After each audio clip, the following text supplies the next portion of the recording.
mustaqbal warbaahin wax dhista ii fiiri saacadda saaxiib waa xilligii warka mustaqbal aan heli jirnay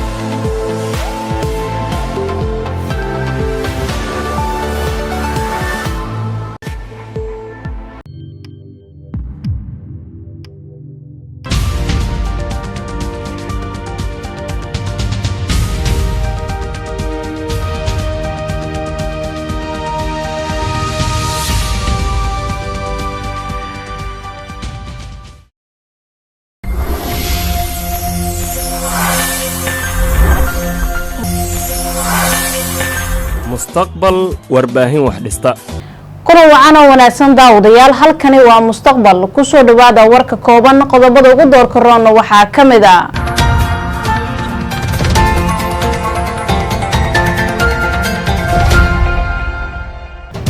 madaxweynaha dowladda federaalka Soomaaliya Maxamed Cabdullaahi Farmaajo oo maanta daahfuray qorshaha sagaalaad ee horumarinta qaranka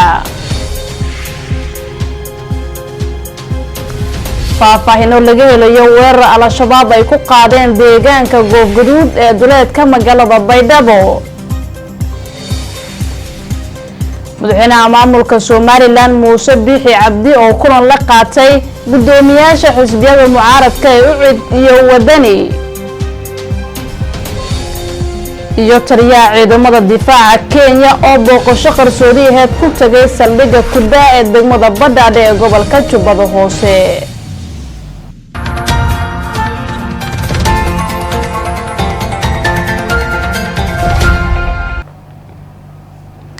daawadayaal intaasi waxay ahaayeen qodobada ugu doorka roon warkeena markana ku soo dhawaada qodobadaasi oo faahfaahsan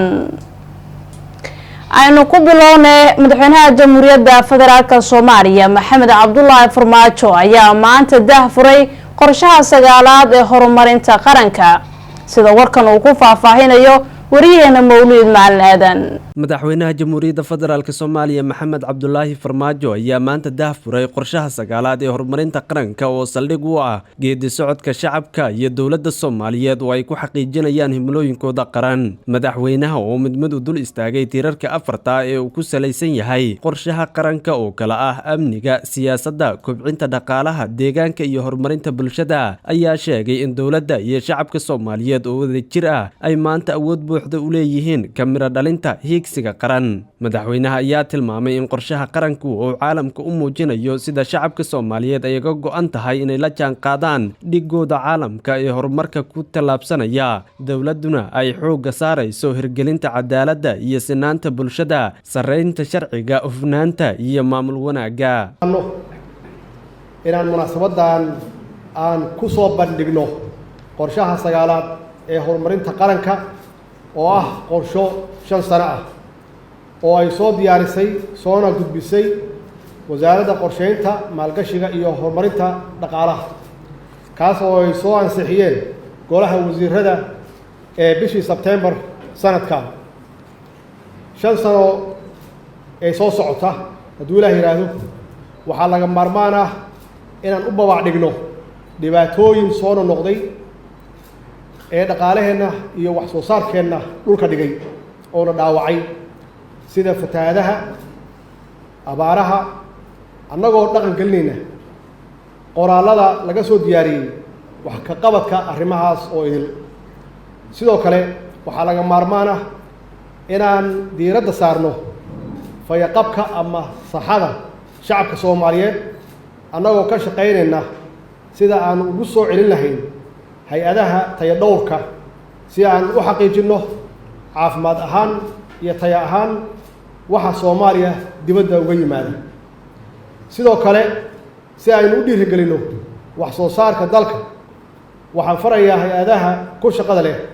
oo ay ugu horeyso wasaaradda maaliyadda xakamaynta waxyaabaha dibadda nooga yimaada ee dalkeennu awood u leeyahay inuu soo saaro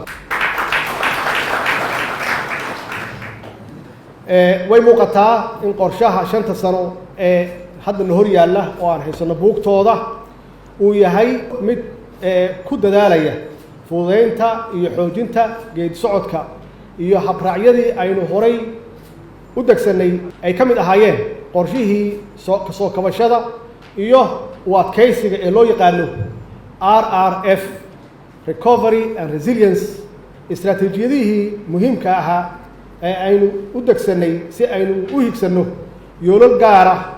oo noo horseeda xasilooni siyaasadeed dhabu heshiisiin bulsho iyo horumar baahsan oo dalkeenu u hana qaado ama ka hana qaado waana taas sababta loo xushay in qorshahan xoogga lagu saaro 4 qodob oo aasaas u ah horumarka dalka iyo dadka Soomaaliyeed kuwaas oo kala ah koow in la helo deganaansho siyaasadeed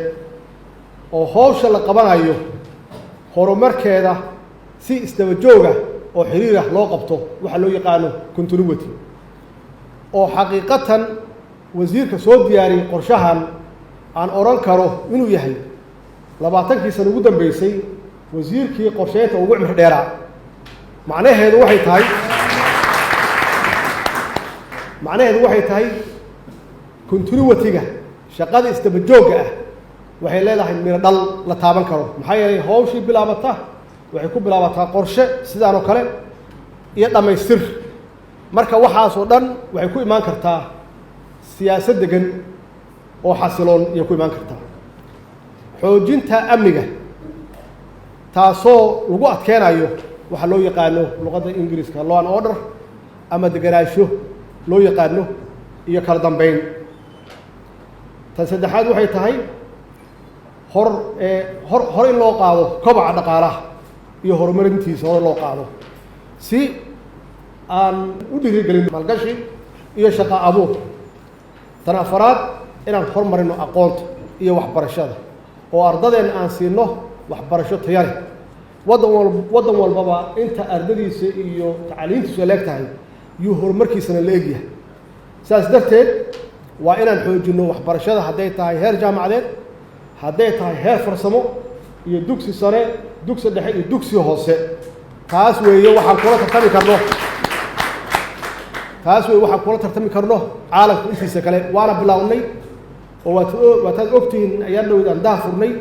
waxbarashada dugsiga manhajka waxbarashada dugsiga dhexe oo aan hadda u soconno inaan dhammaystirno waxbarashada dugsiga sare oo aan bilownay arday gaaraysa 65,000 arday inay helaan waxbarasho lacag la'aan intaas waxa aasaas u ah dawlad wanaag wax kasta anigu aan sheegay oo ugu horeyso deganaansho iyo xoojinta amniga iyo kobcinta dhaqaalaha iyo kor u qaadista waxbarashada waxa aasaas u ah dawlad wanaag dawlad nadiif ah oo wada shaqeyn leh oo u shaqeynaysa danta dalka iyo dadka u shaqeynaysa waxaa xusid mudan in qorshahan si gaar ah loogu xusay 4 qaybood oo bulshadeena ka mid ah loona baahan yahay in mudnaan gaar ah la siiyo kuwaas oo kale ah dadka reer guuraaga ah oo inta badan markii abaare yimaadaan iyagu ay noqdaan kuwa u dhibaatooda inay noqdaan dhalinyarada aan u baahannahay inaan shaqo abuur u sameeyno marka aan kobcinno dhaqaalaha aan u sameeyno shaqo abuur dhalinyarada haweenka oo laf dhabarka ee bulshadeena ah hadday tahay dhaqaalaha iyo hadday tahay familkaba iyaga naftooda aan kor u qaadno dumarkeena iyo dadka baahiyaha gaarka qaba qorshaha horumarinta qaranka ee dawladdu ku shaqayn doonto 5 sano ee soo socota ayaa waxaa soo diyaariyay wasaaradda qorsheynta maalgashiga iyo horumarinta dhaqaalaha arrimaha ugu waaweyn ee qorshahani diiradda saarayo waxaa ka mid ah yaraynta saboolnimada dib u habaynta kaabayaasha dhaqaalaha tayada hay-adaha dawliga hirgelinta nidaamka siyaasadeed ee loo dhan yahay xoojinta sharciga garsoorka iyo xaqiijinta amniga dalka munaasabadda ayaa waxaa maanta ka qayb galay ra'iisul wasaare ku-xigeenka dalka Mahdi Maxamed Guuleed Qadar gudoomiyaha gobolka Banaadir Cumar Maxamuud Maxamed Cumar Finish wasiiro mudanayaal ka tirsan baarlamaanka maareeyaasha wakaaladaha qaranka aqoon-yahano iyo xubno kale oo ka socda bulshada rayidka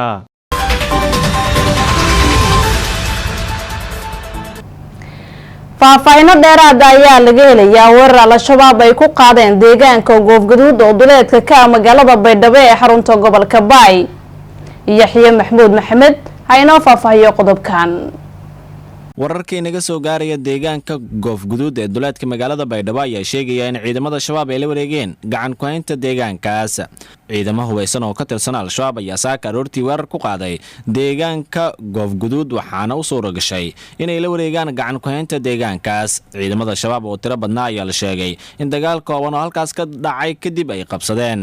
dhaqdhaqaaqa al-shabaab waxay sheegteen in guul ay ka gaareen dagaalka ay ciidamada dowlad goboleedka koonfur galbeed kula galeen deegaanka goofguduud ee duleedka magaalada baydhabo. weerarkan oo ay ku sheegeen al-shabaab inuu ahaa mid aroortii qaadeen waxay ku sheegeen inay dileen 8 ka mid ah ciidamada maamulka koonfur galbeed. maamulka koonfur galbeed ayaana weli ka hadlin sheegashada al-shabaab ee la xiriirta dagaalka ka dhacay goofguduud aboorey. al-shabaab ayaa dhowr jeer sidan oo kale weerartay deegaankaas waxaana ka dhashay khasaare kala gaaray labada dhinac ee ku dagaalamay. madaxweynaha koonfur galbeed cabdilcasiis xasan maxamed laftagareen ayaa dhigiisa hirshabeelle maxamed cabdi waare heshiis kula gaaray dhowaan magaalada baydhabo. heshiiskaas waxa uu dhigayaa in labada maamul ay iska kaashadaan dagaalka ka dhanka al-shabaab, wadaagaan xogaha dhinaca ammaanka iyo inay ka wada shaqeeyaan furitaanka wadooyinka ay go'doomiyeen al-shabaab. daawadayaal weli waxaad daawanaysaan warka kooban ee mustaqbal. madaxweynaha maamulka somalilandna maanta waxa uu kulan la qaatay gudoomiyaasha xisbiyada mucaaradka ee ucid iyo wadani. shirkani oo looga hadlayay sidii loo ambaqaadi lahaa wadahadalada dowladda federaalka Soomaaliya iyo maamulka Somaliland ayaa maanta waxa uu ka furmay magaalada Muqdisho ee caasimadda Soomaaliya. shirkan ayaa waxa ka qayb galay waxgarad matalaya Somaliland iyo guddiga dib u heshiisiinta ee wadahadalada Soomaaliya iyo Somaliland ee uu magacaabay madaxweynaha Jamhuuriyadda Federaalka Soomaaliya Maxamed Cabdullaahi Farmaajo. mas'uuliyiinta ka qayb gashay shirkan ayaa waxa ay isdhaafsadeen aragtiyo ku aadan sidii wadahadaladaasi loo ambaqaadi lahaa isla markaana loo dhameyn lahaa khilaafka u dhaxeeya dowladda dhexe iyo Somaliland. haddaba waa kuwan qaar ka mid ah mas'uuliyiinta ka qayb gashay shirkaasi. muddo badan ayay hakad ku jireen wadahadalada Soomaaliya iyo Somaliland oo ay soo bilowday dowladii tan ka horeysay, waxaana hadda su'aal ay ka taagan tahay sida ay u dhaqangali doonaan dadaalada dib u soo nooleynta wadahadaladaasi,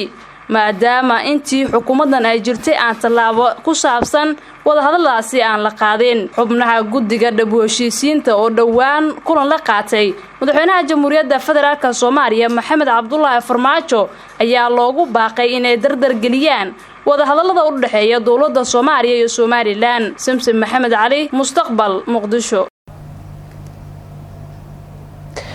ugu dambeyntiina daawadayaal taliyaha ciidamada difaaca Kenya ayaa booqasho qarsoodi aheyd ku tagay saldhigga Kudha ee degmada Badhaadhe ee gobolka Jubbada Hoose, halkaas oo fariisimo u ah ciidamada Mareykanka. sida warkan uu ku faahfaahinayo Cabdishakuur Maxamed Maxmuud. taliyaha guud ee ciidanka difaaca Kenya Samson Muwathi ayaa waxa uu booqasho aan la sii shaacin ku tagay taliska ciidanka Mareykanka ee gobolka Jubbada Hoose.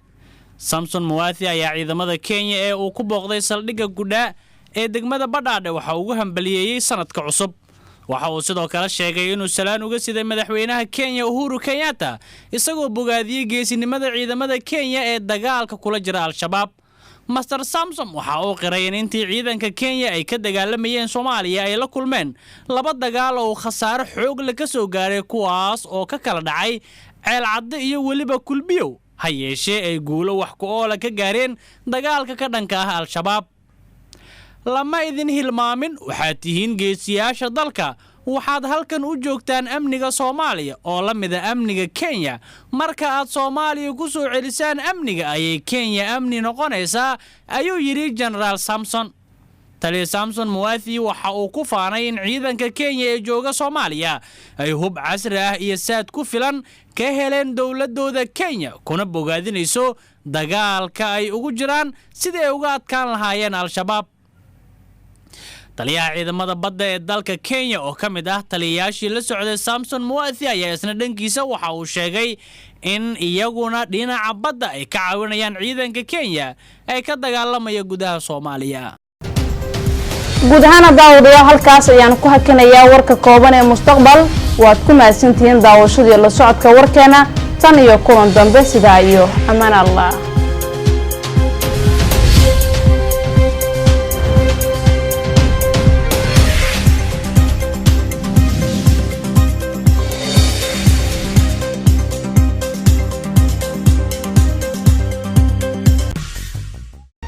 si sahlan ugala soco 89.7 FM. Mustaqbal Radio, warbaahin wax dhis.